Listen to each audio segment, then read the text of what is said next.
Good thing the sheriff, well, I was gonna say, well, anyway, welcome to this July 11th meeting of Augusta Government Day. We should probably start this out with the Pledge of Allegiance. I pledge allegiance to the flag of the United States of America and to the republic for which it stands, one nation under God, indivisible, with liberty and justice for all.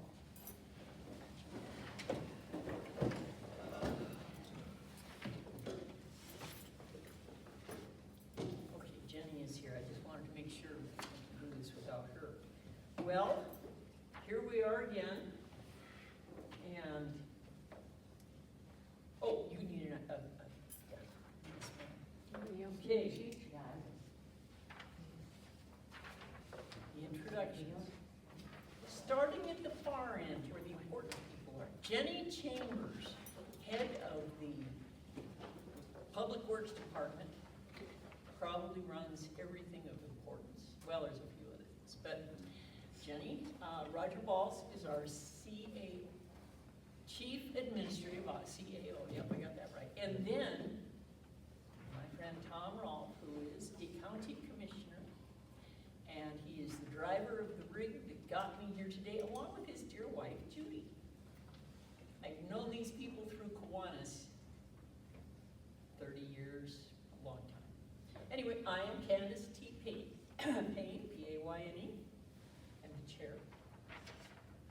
Kevin Horn, who is head of our road and bridge, or just bridge, or roads. He works with Jenny. Works with Jenny, yeah. They're sort of a gang. And I'm standing here thinking, why can't I remember your name? Because I do know it. I knew it, Candace, I knew it. You know it. I saw it was coming. You've got a name tag on. I don't. Oh, yeah, I do. You do. Amber. Of course, that's Amber, Communications Director with your Public Health, aren't you? All right. And the crazy old part on the far end is our famous Sheriff Leo Dutton, originally from Dearborn? Sand Springs, yes. See, he has lived in he's now living in the lap of luxury here in Lewis and Clark County. Okay, that's the introductions. Reports. First of all, the sheriff report goes first. I didn't realize we gave him that kind of honor. And, yeah, we're recording this, so make sure you come up and you guys know the drill. You've been here before. Madam Chair, Commissioner, et al., and fellow bosses. Anyway, report from the Augusta Rodeo days seemed to went well. We did not have any major dust-ups. We had a couple of people who have probably a substance abuse problem right about 1 o'clock in the morning, and decided that they were a little bigger than what they actually were. But we did not make any arrests. We convinced them that they were only 5'10" instead of 10'5". So they worked on that. They worked on maintaining the peace. And as far as I know, it went well. I don't think we even arrested anybody for DUI. So the businesses did good. I think I heard good reports about the rodeo and different things like that. So on the community, I believe you said Sage Fairclough is up here. And I talked to you probably 2 or 3 meetings ago because of the housing issue that I don't have anybody permanently assigned up here. So what happens is they drive back and forth every day. You have coverage, but they're moving back and forth from Helena. Our preference would be to have someone who lived up here, but housing is an issue. Right now, Jerome still lives up here, but he is in Helena. Well, he's not in Helena. He's out on sick leave, not for himself. So he's maintaining for good support for his wife, she lived longer than they thought that she would.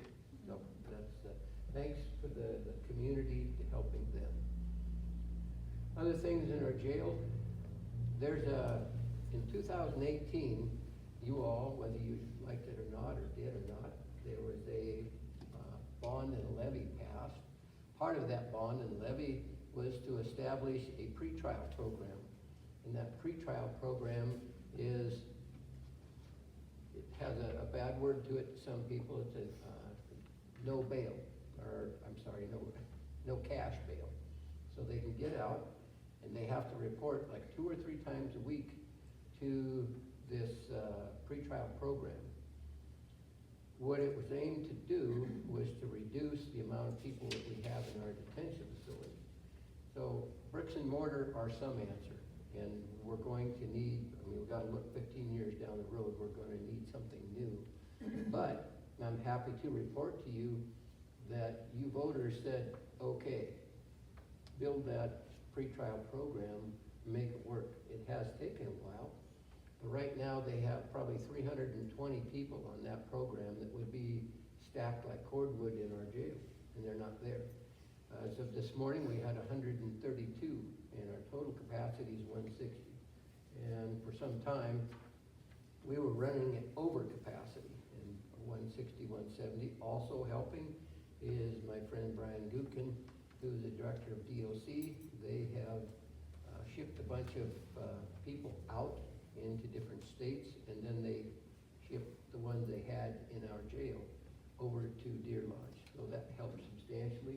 We had about 50-some at our facility that were on hold, or they were sentenced to Department of Corrections, but they made room for them, and they did that all over the state. So they have a mandate by law, mandate by law that their total in the state, they're not supposed to be over 250. Well, they were way over that. Billings has exploded with different issues. And one thing I want to thank you for is allowing me to do my job. And when I say allowing me to do my job, that's to make arrests and not tolerate some kind of behavior. That doesn't come from me, that comes from you, and you say, keep the peace in our neighborhood. This is what we need you to do. And sometimes it's unpopular, keeping the peace. But keep the peace I will, because that's what you hired me to do. There are some people that get upset, that's their right, but nonetheless, you hired me to do a job. And that's what I'm going to do. If you are illegal, you can work that out. But I've been accused of working parallel with Immigration's Custom Enforcement, ICE. We don't work against each other. There's a program called the 287G, and that would give deputies special training, give our detention special training where we would take in the illegal immigrants or illegal aliens, but we're not. We're not a 287G. We did house somebody on a short-term basis for a little bit while they went, and it was for Border Patrol. So I'm giving you the update that you read in the paper. The paper, actually, I was quite pleased, did quite a good story because they had seemed to withheld the facts at first. Seemed like I was going to be strung up, but the truth came out about the individual that we were dealing with. We have Mr. Martinez, you probably read about it in the paper. So I can talk about things that are in the paper. Mr. Martinez has probably been deported 3 to 4 times, and he comes back. So he was on a you can't come back for 10-year list, but he came back. I know he has family here, all those kind of things. We have arrested Mr. Martinez for domestic abuse. We have also given him speeding tickets. When we do that, we just kick him loose. We can't arrest based on illegal immigration. So the claim is that your sheriff is going out and grabbing immigrants, and that's not true. Because I can prove that with Mr. Martinez. We've dealt with him several times, and we do what we need to do, and down the road he goes, because that's not we're not a 287G. That's the program.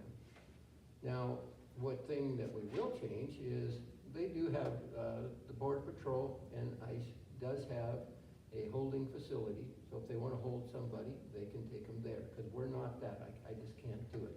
We did. That's the first time in 41 years that I know of that we did. So caught my staff off guard, and when I say staff, they're trying to do the right thing. They're dealing with another law enforcement agency. They're trying to do something good. And he's in transit. That means Mr. Martinez was in transit. When someone's in transit, they don't get to make a phone call, they don't get to talk to anybody.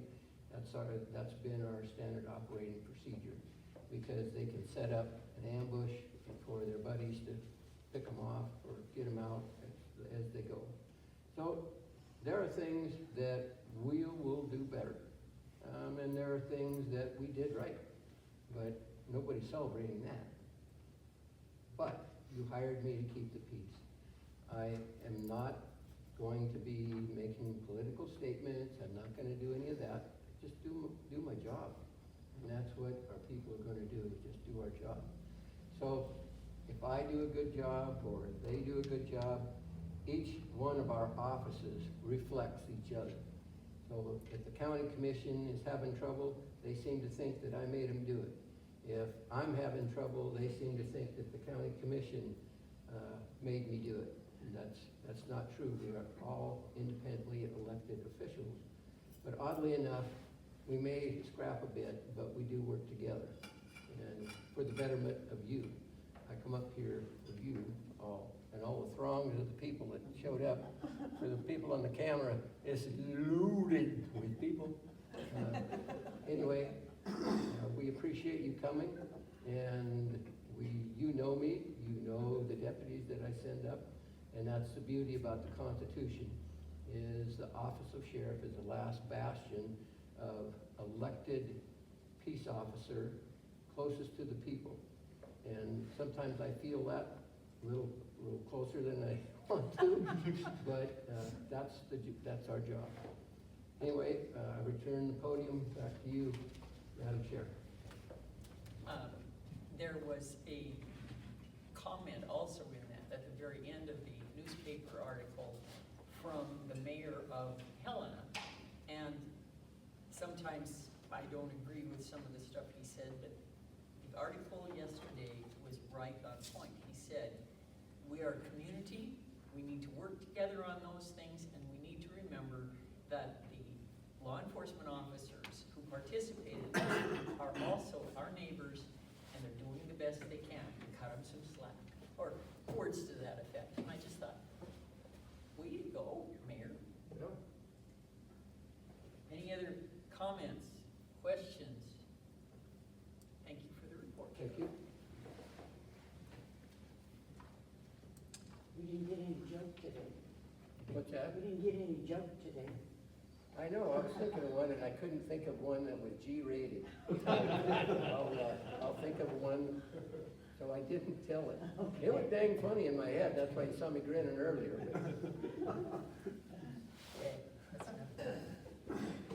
Kevin, are you giving the public works? Okay.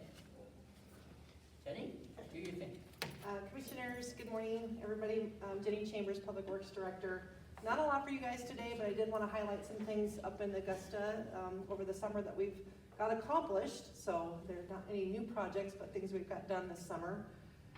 For the Augusta area, I just want to let you know we've probably spent over $800,000 up here this summer season. So, I mean, that's a good part of the road department budget that's been allocated up here to the Augusta area. $547,000 was for the Highway 435 maintenance project. That was the chip sealing, the fog, and the reflective epoxy paint. That's how much that project totally cost. And then we also finished the lower section, 6 miles of Sun Canyon Road. That was the gravel improvement project where we added new gravel, new material, added some mag, and improved that road. So, and the $800,000 doesn't include the road department's time, equipment, and fuel. It was just basically the cost of the material or the contractors that we need to have to do those projects. So when you're talking to your neighbors and they're saying, what has the county's done for us lately? You know, you can pass that on as far as what the tax revenue that's coming back to this community is. Jenny, as part of the installation, are there speed limit signs on that Sun Canyon Road? Because without the washboards and the roughness, I know people are gonna be going 90. Yep, there are speed limit signs on the road, it's posted. So hopefully people will abide by the speed limits, but as people know, the smoother the road is, the faster people Yep. go. And with the sheriff's office, you know, deputy being up here periodically, people just need to be cautious of how they're driving, because, you know, you could hit a bump or hit a, you know, look at your phone or something like they do, and next thing you know, you're driving off because you're driving too fast. So just be careful with that, but they're posted, Commissioner. Thank you. The other thing I wanted to mention is we're just gonna continue during the summer on grading. So if there's areas in the county that should be graded, just know that that's gonna be a priority, that we're gonna continue through the summer season. But because of the fire risk and how much drought is up in this area and how dry the conditions are, we're being very cautious with that. And we're trying to tag team the Wolf Creek equipment operator, which is Sean, with Lewis in Augusta, to have the water truck and the grader at the same time. So we're watering with the grader. Also, if we're mowing, we're actually watering behind the mower so we don't start any grass fires either on that end. So they'll be rotating. They'll be doing some work in Augusta, then the next week they might go to Wolf Creek area, then they might come back to Augusta. So we're just tag teaming based upon the fire risky conditions. So they are gonna be busy all summer long, but it's gonna be partnering on that particular effort. So that's kind of the road department. I want to give an update that the solid waste district board meeting is today at 1. They meet quarterly, so if you're interested in that topic, you could stay for the 1 o'clock meeting. Agenda's pretty light. We're going to give an update on the fiscal year 25 budget, what got approved for fiscal year, what's going to hopefully get approved for fiscal year 26.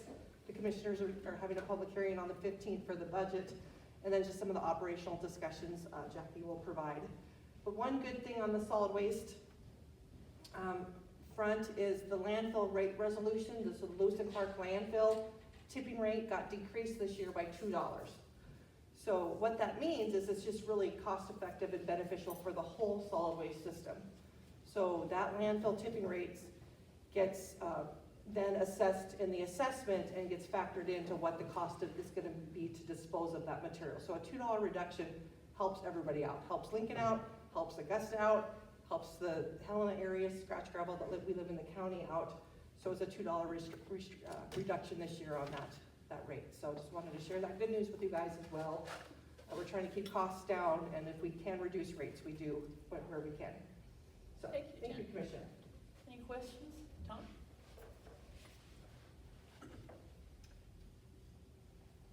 Thank you, Jenny. All right. Forest Service, we don't have any Forest Service people here today. Roger, could you maybe do a Forest Service report? Public Health, Amber. Okay.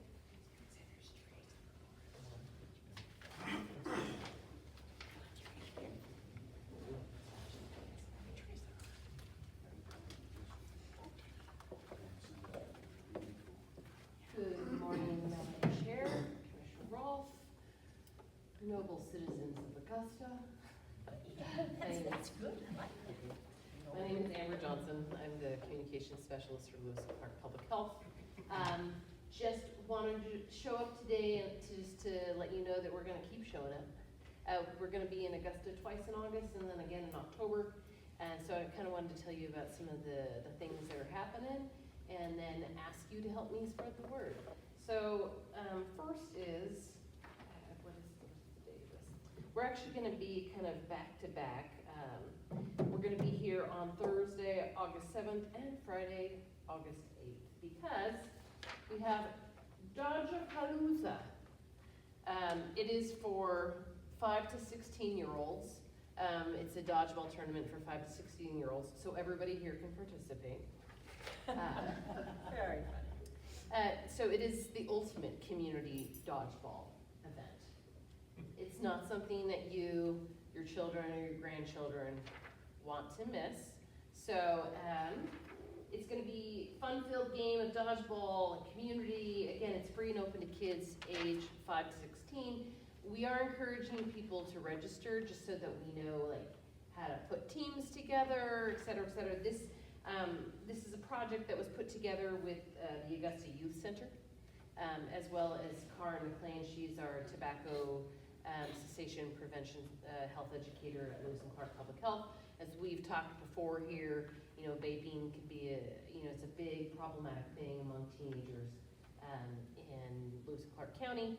So this is just a way to bring kids together and give them, an idea of how you can have fun without things like nicotine or drugs or alcohol and such, and bring the community together. We'd encourage, even if you can't play, that you come out and you cheer them on. Where's it? It's going to be at the Augusta baseball field. So from 4:30 to 6:30. Across from school, thank you.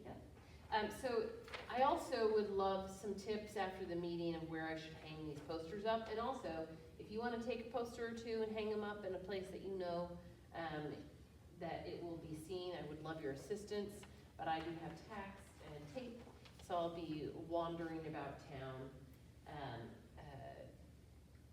taping and tacking things up. So if you have an idea of where I can put these, I would very much appreciate your assistance.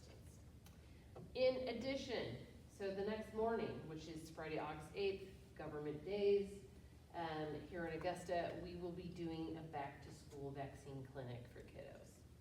So that's gonna be, obviously, Government Days starts at 11, so we're gonna have our vaccine clinic from 9 to 11.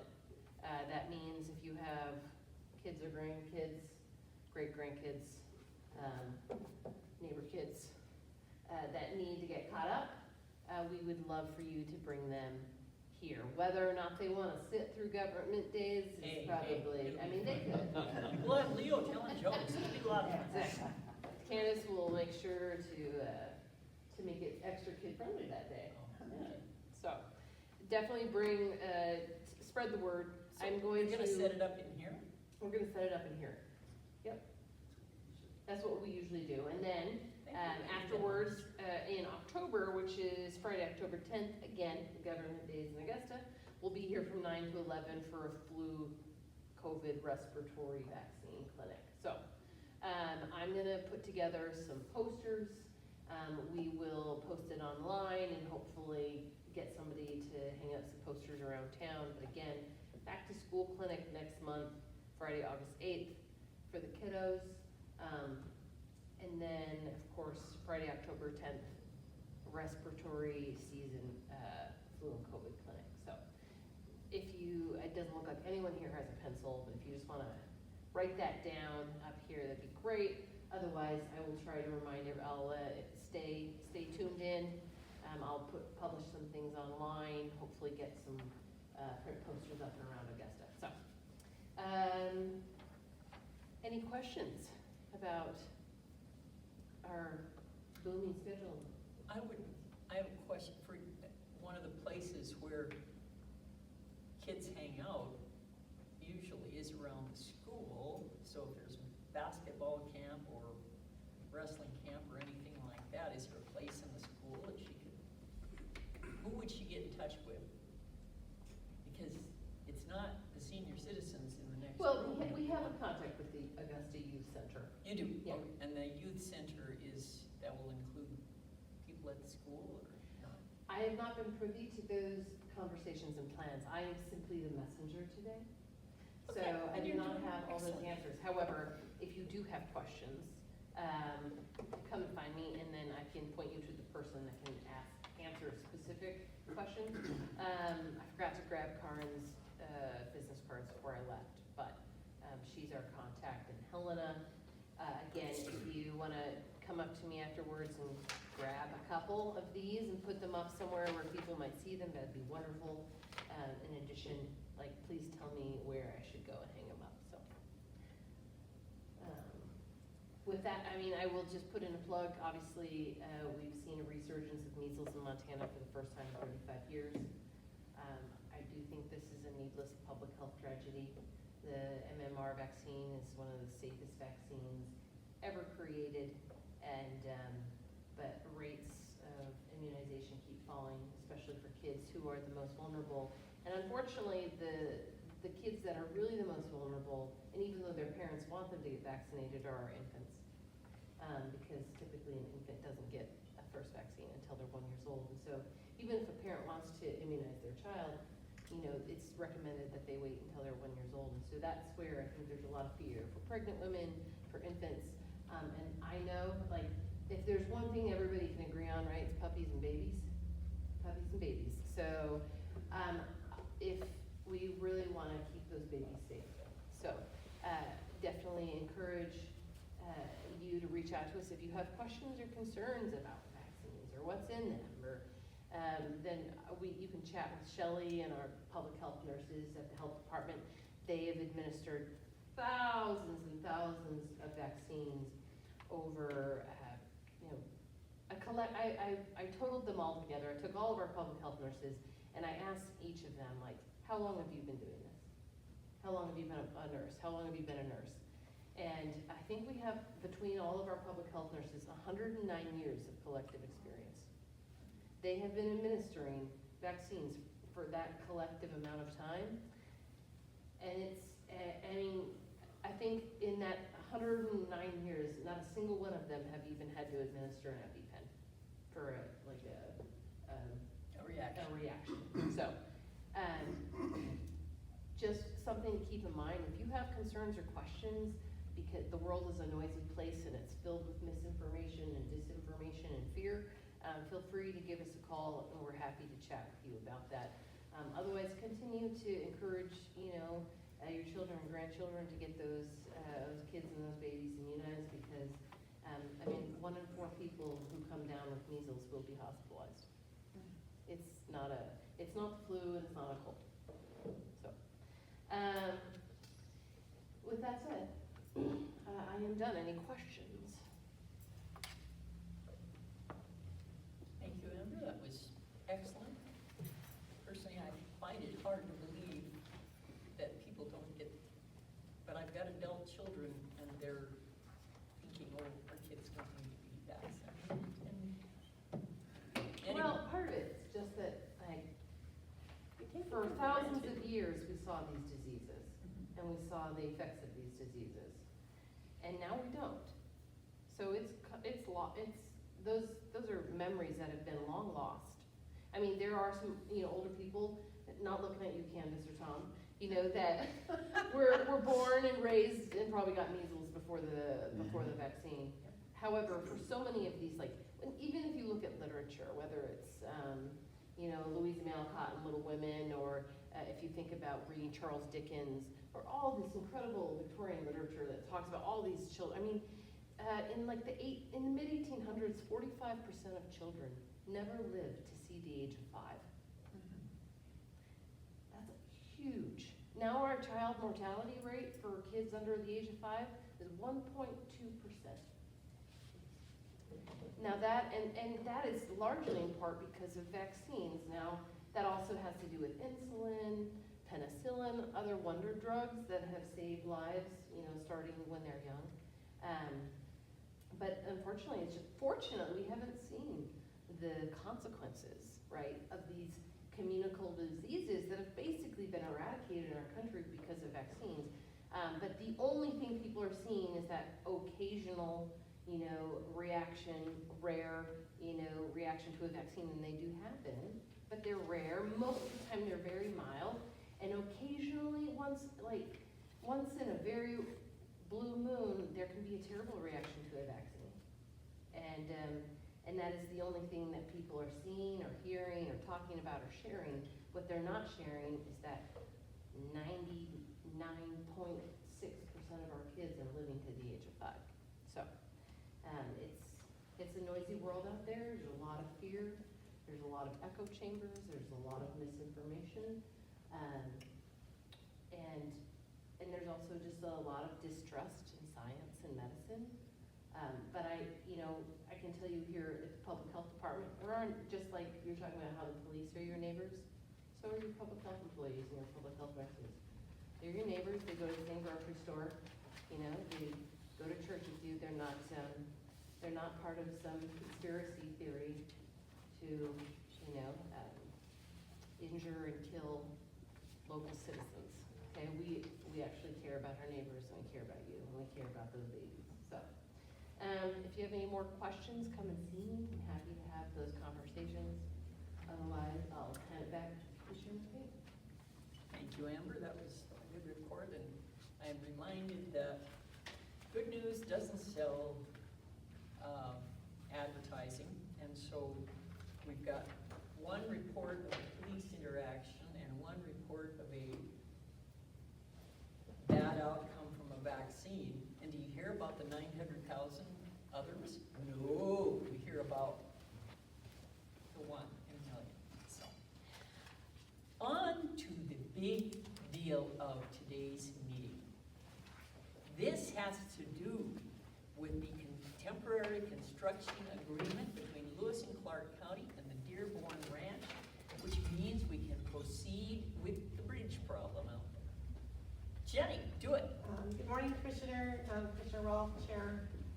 Today before you is for your consideration, a temporary construction agreement with the Dearborn Ranch LLC to construct a temporary bridge crossing onto their property. The temporary bridge will accommodate larger and overweight vehicles traveling on Birdtail Road and a permanent, until a permanent bridge structure can be replaced over Flat Creek. As a reminder, in November of 2024, after an inspection with the Montana Department of Transportation, the bridge was weight restricted, and that we also had to limit to single light passenger vehicle only to enforce that bridge restriction that was placed on that bridge. The temporary construction agreement will allow construction of a temporary detour route for larger and overweight vehicles only. The agreement, for your consideration, will require the county to include but not limited to exercising due care to avoid damaging the owner's property and repairing any damage that we may have caused or anybody may cause on that area. I'm having a hard time seeing this today for some reason. Taking responsibility for noxious weed control of the area, so we have to do noxious control management around the temporary detour crossing, following and adhering to a weed management plan that is part of the agreement, and then also doing vegetation recovery after the project is complete. We restore the temporary bridge work. We also are going to have to install a gate and any signage necessary to inform the public that the detour can only be used for large and overweight vehicles, and the gates must be opened and then closed after use. This is an active ranch, and they want to make sure that the area is secured, but they're willing to accommodate these larger overweight vehicles. Passenger vehicles will continue to remain on Birdtail Road across Flat Creek. The agreement is for a 5-year period. During that time frame, the county will work with the consultant engineer to finalize the design for the permanent bridge replacement, and will continue to seek funding opportunities to try to get funding in order to construct that bridge. If the detour is needed longer, we will renegotiate a longer time period with Dearborn. If a detour is needed when we're doing the permanent construction of the project, we will also have to do a new agreement with the Dearborn Ranch at that time. Staff recommends approval of the temporary construction agreement for the construction of the detour from Birdtail Road over Flat Creek and for large and overweight vehicles, and authorize the chair to sign. And Commissioner Payne, I'd like to turn it over to Kevin. If you choose to, the commission chooses to approve this temporary construction agreement today, I wanted Kevin to come up and talk about what that anticipated schedule would be for the actual construction activities to take place if the agreement is signed. So, Kevin? Thanks, Jenny. Thank you, Chair Payne, Commissioner Rolfe. For the record, my name is Kevin Horn. I've been granted the privilege by all these fine folks here to oversee their operations for Public Works. So, thank you, Jenny. Tentative schedule for Birdtail. If our commissioners approve this agreement that we did a lot of work on, Jenny, in the last 2 to 3 months. I don't know how many pages it was. It's a pretty thick agreement for this detour. We would like to mow equipment in on Tuesday. We have a project that we're doing on Monday morning with that bridge crew Tuesday, we would move our equipment up. We've met with the landowners. We have staking in place for the detour already. They did that yesterday. We would start stripping some of the topsoil. We got about 800 yards of fill to haul in to construct the road. We would set our supercells, which are bridge abutments. They're a precast concrete steel structure that the actual bridge would sit on. All that's been staked. We would stake those the following week. We're looking at setting that bridge, if everything works and is on schedule, sometime the week of the 28th of July. So it's going to kind of be fast-tracked here. We hope, if everything works out, that we would be completed by the week of August 4th. So about a 3-week schedule. Kevin, and that includes having the bridge, the temporary bridge in place on the detour where the trucks are used. That would be correct, Chair Payne, yes. Are you gonna tell them about how you got the bridge? I think this is the coolest Absolutely. thing. These guys are into Absolutely. recycling. Go for it. Would you like- So if you think about it, we got the notice from MDT in November. We did the restriction on the bridge in November, and so people might think government needs to move pretty fast, but you gotta think about how much time it takes to do an agreement with the landowner, try to get all the infrastructure in place in order to do a detour. We were lucky, because we didn't know how we were gonna find the money to do a temporary bridge. We have a temporary bridge in hand. We actually wanna use the one that we have in case another emergency comes up, or we need it for other projects that we need to move forward with. The city of Wallace, Idaho, we got wind from one of our consultant engineers that they had a temporary bridge, a 50-foot bridge that they were gonna auction off. So they were accepting bids, which we got word, I think June 5th, and the bids were gonna be accepted by June 16th. So we had to scramble to look at what it was, inspect the bridge, figure out if it was something that we would wanna use, something that would be valuable while the agreement's going forward. And it was something that would be beneficial for this project. And we were also, at the same time, we were contemplating what it would cost to purchase a new bridge. We put a bid in for the Wallace Bridge, not knowing whether or not we were gonna get it. We were working with vendors on buying a potential new bridge. A new bridge would be $120,000, and the vendors indicated for them to build that, it would be up to 10 months. So this was in June. We would have to maybe wait to next season to actually do something with the temporary. We put the bid in. There was a minimum and maximum threshold. The minimum was $50,000. The maximum we bid as a county was $85,000. Thinking maybe we were gonna have to shoot a little higher. If there was no other bids, we were gonna be able to get it for around the $50,000 range. There was no other bids. Lewis and Clark County did that. We got the bridge for $50,000. So huge cost savings to the county. And time. And huge cost saving on time. And all we have to do is coordinate. All we have to do, which is Kevin's problem, is coordinate with Idaho, get the payment made, get a crane from Coeur d'Alene to Wallace, Idaho, get it loaded on a transport trailer, get it sent over, and then get it installed in place once the bridge crew is done with the work construction. So a lot of cost savings there that we were able to help fit in our budget based upon long-term needs. And it will be an asset for us in the county. And this is the exciting part as far as recycle and reuse. We were also looking at about a 50-foot bridge for Dead Man Creek on Little Prickly Pear, which is by Canyon Creek, in about 3 to 5 years from now, that we were gonna replace that bridge. So we'll use the temporary bridge we bought from the city of Wallace for Bird Tail. When we're done with that detour and we get that permanent bridge in place, we'll take that bridge that's gonna be in good shape and put it on the Dead Man crossing over Little Prickly Pear. So win-win for the county, win-win for the community, and at a time that we felt is very fast and furious for this particular project. And beneficial to those ranchers Yeah. that came in here and were kind of cranky about, by God, I gotta feed my cows. They do. And a huge thanks, if you guys see anybody from the Dearborn Ranch, huge thanks to those folks as well for the willingness to help work with us on getting agreement and using a portion of their property for this use. We wouldn't be able to do it without their support. For sure. Thanks, Jenny. And Chair Payne, just to know too, the next steps for that once the detour is complete. The budget item that you folks will be approving on the 15th has the design criteria in that for that new structure in there. So probably take a couple years for design, hydraulics, geotechnical, all that work to take place for that new design.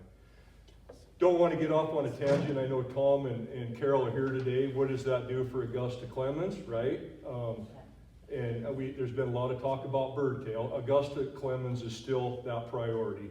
We received $750,000 Montana Coal Endowment Program grant for 50% of that work. So what that means for that bridge, for you folks, is now we'll be able to start that design criteria for it. We still have to find the other 50%. We have up to 5 years to get the Montana Coal Endowment Money Program spent on that. So we already have half of that funding in place. So we talked about that for a couple years at this specific meeting. I know with you folks here, that's a really important bridge to you. So that is also one of our priorities, and we'll be seeking that other $750,000 in the next couple years. Dan, one thing I will say, having Director Chambers on board, she's a grant expert. I mean, she is so awesome at finding these grants, helping us get this money. We never had those opportunities before. Senate Bill 536 money. And it will be on their agenda for the 17th. Will be on the agenda for the 17th for asking for the grant to apply for that additional money for Augusta Clemens. So I know you've heard a lot about birdtail the last couple of meetings, but that one is facilitating very quickly as well, Carol and Tom. So, any other questions for me? And then after we get those 2 bridges, we're gonna knock on wood that all the bridges in Augusta area are good to go, so we can focus on other activities. But no, it's pretty exciting. Yeah. So, pretty exciting projects. Thank you. I just think it's wonderful what the staff's been able to pull together on this. When this all came down in November, I thought, how in the world are we gonna make this happen? I'm hearing estimates on the hard bridge being $1.5 million, $2 million. So where are we gonna get this money? So all of this has really come out well. I think the staff needs a huge amount of credit for what they've done to get this problem solved. Makes me very proud of the people who work for us. Okay, moving right along. That was the big deal. That's why we wanted to come up here today, to let you know that our public works people are looking for a good deal on anything. Okay, the next meeting is. Do Do you think we should? we need to vote for this. I need to go to work. Okay then, we need a motion. Chair Payne, I would move to approve the temporary construction agreement between Lewis and Clark County and Dearborn Ranch LLC, explained by Kevin and Jenny. I'm not sure, but I didn't do public comment. Oh. I have to do public comment, so we'll put that Okay. over here. Is there any public comment on this matter? See none? Okay, let's do the motion now. All right. I move to approve the temporary construction agreement between Lewis and Clark County and Dearborn Ranch LLC, as explained by Jenny and Kevin. Second. Okay. It has been, is there any other comment? I'm doing this without my cheat sheet, you'll notice. No props here, I'm doing it. No more comments, let's see. It's been moved and seconded that we approve the temporary construction agreement between Lewis and Clark County and the Dearborn Ranch LLC as presented by Director Chambers. All in favor indicate by saying aye. Aye. All opposed, same sign. Motion passes unanimously. There. Thank you, Commissioners. Thank you. Okay, next meeting, August the 8th, which is the same day as Back to school vaccine clinic. Apple Dodge Appaloosa. The No. Dodgepalooza is the Dodgepalooza. 7th in the evening, but our back-to-school vaccine clinic is the next one. Yes, okay, but it's, okay, those are important dates. All right, is there any public comment on any public matter within the jurisdiction of the commission that is not on the agenda above? You, sir, please come up, state your name, we gotta do this officially.